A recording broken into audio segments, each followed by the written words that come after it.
मैं स्वामी गंगासागर परमहंस विश्वगुरु भारत परिषद का अंतर्राष्ट्रीय अध्यक्ष मुंबई से महाराष्ट्र से बालकृष्ण पांडे जी के बुलाने पर आया।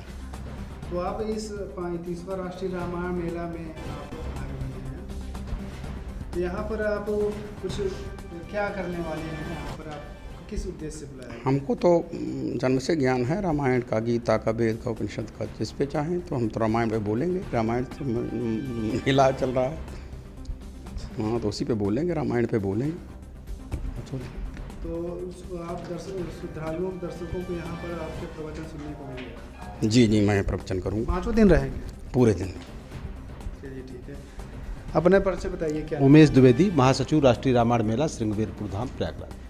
35वें राष्ट्रीय रामायण में क्या नया करने वाले हैं, क्योंकि आप 35वां राष्ट्रीय रामायण मेला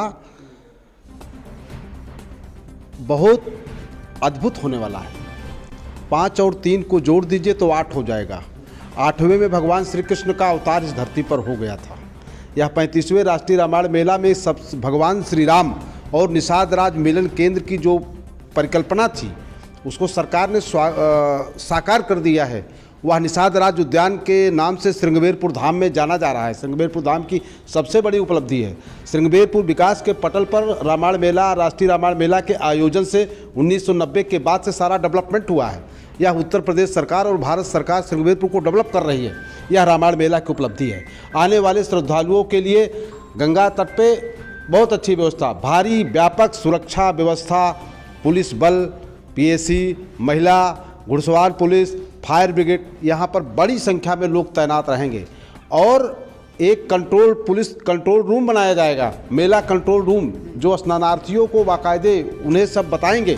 मेला की एक संपूर्ण व्यवस्था की रूपरेखा तय कर ली गई है, जिसमें मेले को कई भागों में बांटा गया है। निषाद राज प्रवेश द्वार से लोग प्रवेश करेंगे, उस प्रवेश द्वार को बनाया गया है गंगा प्रवेश द्वार। जहां मां भगवती गंगा जी पर तट जाएंगे तो रामायण मेला आयोजन समिति के लोग वहां से स्वागत करेंगे। हम बताने का काम कर रहे हैं। प्रदर्शनी में प्रवेश द्वार, फिर रामायण मेला, राष्ट्रीय रामायण मेला पे मंच पे जाने के लिए अलग अलग सब जगहों पर प्रवेश द्वार बनाए गए हैं। और श्रृंगवेरपुर धाम को पूरी तरह से सजाया जा रहा है। आने वाले दिनों में पूरी तरीके से यह सज धज करके तैयार होगा। और 11 नवंबर से 15 नवंबर का राष्ट्रीय रामायण मेला श्रृंगवेरपुर धाम का निश्चित ही रूप से अद्भुत होगा। राष्ट्रीय एकता, अखंडता एवं विश्व शांति को समर्पित होगा। मैं राजेश कुमार पांडे हूँ।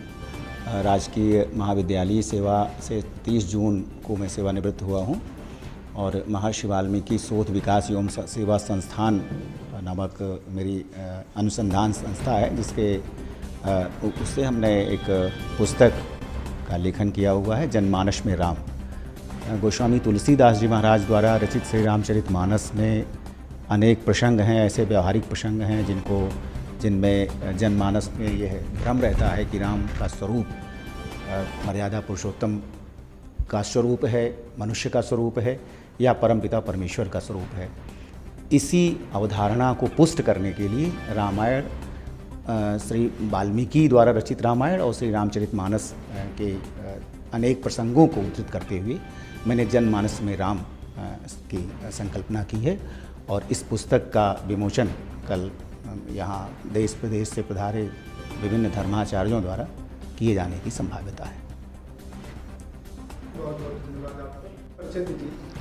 मैं इंजीनियर उमेश शर्मा, आरोग्य भारती आरएसएस का अनुषांगिक संगठन है और हम लोग आरोग्य पर काम करते हैं, पूरे देश में काम करते हैं और ज़्यादा से लगभग 800 जिले इससे कवर्ड है। हम लोग देहात में, शहर में, सब जगह हमारा उद्देश्य है कि लोग स्वस्थ हों, स्वस्थ व्यक्ति हो, स्वस्थ परिवार हो, स्वस्थ समाज हो और स्वस्थ राष्ट्र हो। 35वां राष्ट्रीय रामायण मेला श्रृंगवेरपुर होने वाला है, तो यहाँ पर आपका जो संस्थान है आएगा, यहाँ पर लोगों श्रद्धालुओं को सुविधा देगा इलाज के लिए? जी हाँ, हम लोग आएंगे तो लोगों को इसका विस्तृत में ज्ञान देंगे और गाँव में भी हम लोग जा करके लोगों को जागरूक करेंगे ताकि सब लोग स्वस्थ रहें। बिना स्वास्थ्य के सब कुछ बेकार है। तो उसकी और हम लोग एक कैंप लगाएंगे, उसमें हम लोग मेडिकल लोग का चेकिंग भी करेंगे और जागरूक करेंगे कि बीमार ना पड़े, क्या खाएं, क्या पिए, कैसे रहें। चेकिंग की व्यवस्था कितनी तारीख से? ये 14 को रखा गया है, 14-15 को, तो उसमें डॉक्टर लोग रहेंगे और जो अपना चेक कराना चाहे करा सकते हैं, उनको सलाह दिया जाएगा। और ये हम लोगों का निरंतर है और बाद में भी गाँव में जहाँ ज़रूरत होगी हम लोग रहेंगे। तो एक पुनीत काम है ये संघ का। अपना परिचय दीजिए। मैं डॉक्टर बालकृष्ण पांडे, अध्यक्ष राष्ट्रीय Ramayan Mela Ayojan Samiti Singurpur Dham Prayagraj, managing trustee international Ramayan centre. ये बताइए, आपके यहाँ 35वां राष्ट्रीय रामायण मेला शुरू हो रहा है, कब से कब चालू होगा? यह 35वां राष्ट्रीय रामायण मेला कार्तिक एकादशी 11 नवंबर से प्रारंभ होकर कार्तिक पूर्णिमा 15 नवंबर 2024 तक राष्ट्रीय एकता, अखंडता एवं विश्वास को समर्पित यह मेला है और विगत 35 वर्षों से ये संपन्न हो रहा है। आपकी 35वां वर्ष है। और इस राष्ट्रीय रामायण मेले में इस बार नेपाल देश से महिला महामंडलेश्वर स्वामी हेमानंद गिरी जी महाराज पधारेंगे और इस अवसर विशेष पर हमारे पूज्य संत अंतर्राष्ट्रीय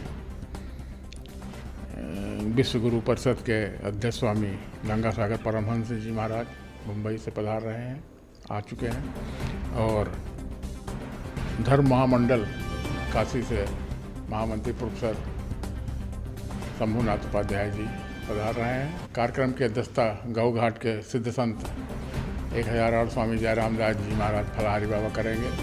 और इस अवसर विशेष पर हमारे कमल नयन दास महाराज जी रामचौरा हनुमानगढ़ी के सिद्ध संत उपस्थित रहे। क्या क्या गतिविधियाँ होने वाली हैं? कल तो उद्घाटन समारोह है, तो कल विभिन्न हमारे जो विद्वानों द्वारा और अतिथियों द्वारा स्वागत होगा। और इस अवसर पर 2023 की स्मारिका राष्ट्रीय रामायण मेला की है, उसका लोकार्पण होगा। और हमारे विद्वान हैं प्रोफेसर राजेश पांडे जी, उनकी एक पुस्तक है जनमानस में राम, उसका भी लोकार्पण होगा। शाम को फिर सांस्कृतिक कार्यक्रम होगा। सांस्कृतिक कार्यक्रम में सूचना जनसंपर्क विभाग, गीत नाटक प्रभाग भारत सरकार, उत्तर मध्य क्षेत्र सांस्कृतिक केंद्र और सांस्कृतिक कार्य निदेशालय सहित विभिन्न विभागों द्वारा और अन्य प्रांतों के छत्तीसगढ़ और राजस्थान के कलाकारों द्वारा प्रतिदिन सांस्कृतिक कार्यक्रम होंगे।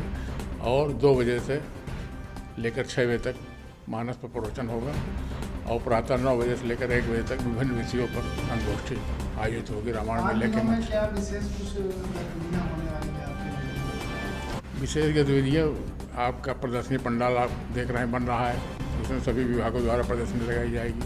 और आरोग्य भारती का भी कैंप लगेगा और जो है शिविर लगेगा। विकास प्रदर्शनी के साथ साथ सांस्कृतिक कार्यक्रम, मानस प्रवचन, विद्वत गोष्ठी, पत्रकार सम्मेलन, ये सब मुख्य आकर्षण। मेले में, रामायण मेले में विशेष अतिथि कोई आने वाला है जो नेपाल से आ रही हैं, बताया आपको हमने। स्वामी हेमानंद गिरी जी नेपाल से आ रहे, वही शुभारंभ करेंगे इस रामायण मेले के। और जो अन्य संत महात्मा जी हैं सब विशिष्ट अतिथि के रूप में रहेंगे। इस राष्ट्रीय रामायण मेले के समापन गोवर्धनपुरी पीठ के शंकराचार्य स्वामी अधोक्षानंद गिरी जी 15 नवंबर को 1 बजे करेंगे। और इस अवसर पर न्यायमूर्ति सुधीर नारायण जी विशेष अतिथि के रूप में उपस्थित रहेंगे। मेले में 5 दिन चलता है मेला, राष्ट्रीय रामायण मेला, और उसमें लोग श्रद्धालु बहुत दूर दूर से आते हैं। उनके लिए क्या यहाँ पर व्यवस्था की गई है जिससे वो लोग बहुत दूर से आते हैं? 5वें दिन तो यहाँ पर बड़ा मेला लगता है। इस मेले के पदेन मेलाधिकारी SDM चुनाव होते हैं, उनके स्तर पर यहाँ पर जो कुछ हो सकता है, यात्री शेड है, धर्मशालाएँ हैं और भी यात्री शेड है, वो सब वहाँ पर सब लोग रात विश्राम करते हैं 14 तारीख को, क्योंकि 15 तारीख को नहाने का भी पर्व है कार्तिक पूर्णिमा का। तो इसमें लाखों लोग जो है भाग लेते हैं। इस क्षेत्र की जनता से क्या अपील करना चाहते हैं, क्योंकि ये क्षेत्रीय और के साथ साथ राष्ट्रीय रामायण मेला है, तो जनता, क्षेत्र की जनता से क्या, श्रद्धालुओं से क्या अपील करना चाहते हैं? सब लोग अपील है, पंपलेट बांटे जा रहे हैं, कार्ड बांटे जा रहे हैं कि सब लोग ज़्यादा से ज़्यादा संख्या में आकर इस अवसर का लाभ उठाएं, हमारे संतों की अमृत वाणी को सुनें। सांस्कृतिक कार्यक्रम जो आप देखने के लिए बाहर जाते हैं वो आपके द्वार पे आया हुआ है।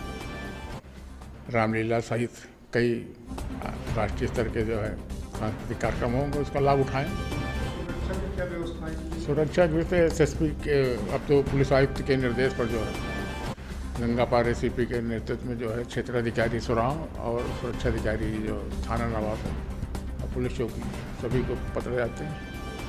PSC, पुलिस बल और आपके फायर ब्रिगेड आज ही आ गई है, घोड़ा पुलिस, जल पुलिस, महिला पुलिस, सभी लोग व्यवस्थाएँ रहते हैं।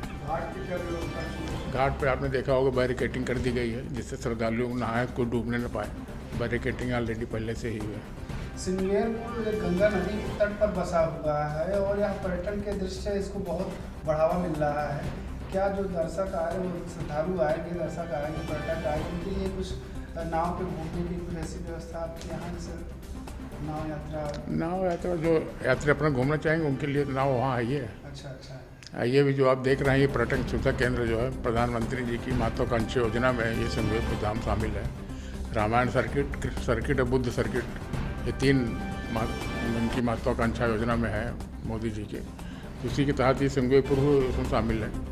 ये लगभग 29 करोड़ की लागत से ये टूरिस्ट फैसिलिटी सेंटर पहले ही बना है और अभी जो है आपने देखा होगा 38 करोड़ की लागत से निषाद राज उद्यान पार्क बन रहा है रामचौरा में, और एक म्यूजियम भी बन रहा है नाव को और केवट के ऊपर जो है नाव के आकार का एक म्यूजियम बनने जा रहा है। तो दिनों दिन धीरे धीरे यहाँ पर जो है विकास की धारा उत्तर प्रदेश सरकार और भारत सरकार दोनों की चल रही है। पार्क तो बनकर तैयार हो गया है लगभग, और महाकुंभ भी यहाँ प्रयागराज लगने वाला है, तो उसका उद्घाटन कुछ सोचना है? उसका उद्घाटन फिनिशिंग टच में है, अभी बंद किया हुआ है, फिनिशिंग टच हो जाए। आज ही जिलाधिकारी और कुंभ मेला अधिकारी को आना है, क्योंकि सीएम योगी आ गए हैं, इस वजह से नहीं आए अभी। शाम तक वो जहाँ तक उसका मौका मुआयना करेंगे। शीघ्र ही दर्शकों के लिए खोलना है, क्योंकि रामायण मेला भी आ रहा है, इसके बाद अभी कुंभ मेला है। कुंभ मेले के पहले अवश्य ही वो खुल जाएगा। मेले में श्रद्धालुओं के लिए हाँ, बंद रहेगा, क्योंकि अभी अर्धनिर्मित अभी पूरा कम नहीं हुआ। रामायण मेले के बाद तो उसके बाद मतलब जो कुंभ मेला लगेगा 14 जनवरी को, उसके पहले अवश्य खुल जाएगा। इसी पर्पज से बनाया जा रहा है। और हम लोगों की एक महत्वाकांक्षी योजना एक और है, इंटरनेशनल रामायण सेंटर की स्थापना, जिसका ट्रस्ट बन गया है। हमारे न्यायमूर्ति सुधीर नारायण जी उसके वाइस चेयरमैन हैं, उमेश द्विवेदी जी हमारे महामंत्री जी उसके सदस्य भी हैं, अमेरिका से और मॉरिशस से, मलेशिया से उसके सदस्य हैं। तो वो भी चूँकि ज़्यादा 200 करोड़ रुपए का लगभग प्रोजेक्ट है, तो उसको भी भविष्य में यहाँ पर अंतर्राष्ट्रीय रामायण केंद्र की स्थापना करने का उद्देश्य है। वो मैं डॉक्टर बालकृष्ण पांडे, अध्यक्ष राष्ट्रीय रामायण मेला आयोजन समिति, संगमेश्वर धाम, प्रयागराज।